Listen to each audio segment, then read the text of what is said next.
South আফ্রিকার ব্যাটারদের নাস্তানাবুদ করে ছাড়লেন টিম ইন্ডিয়ার বোলাররা। 5 ম্যাচ টি-20 সিরিজের প্রথম টি-20তে বিশাল ব্যবধানে হারিয়েছে সাউথ আফ্রিকাকে টিম ইন্ডিয়া। ইন্ডিয়ার বোলাররা দুর্দান্ত বোলিং করেছে এই ম্যাচে।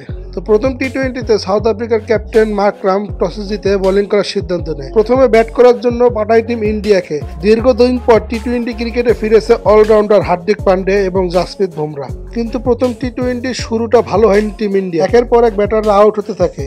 কেউ স্থায়ীভাবে দাঁড়াতে পারছিল না, কোনো পার্টনারশিপও করতে পারছিল। দুই পাশ থেকে একের পর এক উইকেট পড়ছিল। সাউথ আফ্রিকার বোলাররা দুর্দান্ত বোলিং করছিল। স্পিন ডিপার্টমেন্ট, বিশেষ করে পেস বোলাররা ইন্ডিয়ার ব্যাটারদের চেপে ধরে রেখেছিলেন।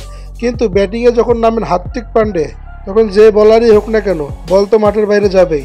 দীর্ঘদিন পর টি-20 ক্রিকেটে ফিরে হার্দিক পান্ডের দানবীয় ব্যাটিং। সাউথ আফ্রিকার যে বোলাররা এতক্ষণ রাজত্ব করছিলেন, সেই বোলারদের পাত্তাই দেননি হার্দিক পান্ডিয়া। সাউথ আফ্রিকার বোলারদের যেমন পাত্তা দেননি, তেমন টি-20 ক্রিকেটে ফিরেই তার 50টি দেখা পান। মাত্র 25 বলে 50 দেখা পান হার্দিক পান্ডিয়া। কি দানবীয় ব্যাটিং!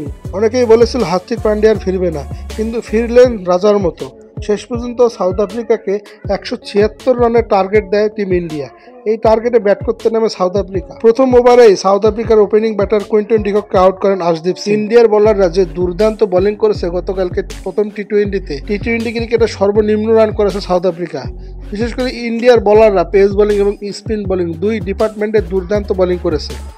বরুণ চক্রবর্তী এবং আকসার প্যাটেলরা দুর্দান্ত বোলিং করে সাউথ আফ্রিকাকে চাপ। 101 রানের বিশাল ব্যবধানে সাউথ আফ্রিকাকে প্রথম টি-20তে হারায় টিম ইন্ডিয়া।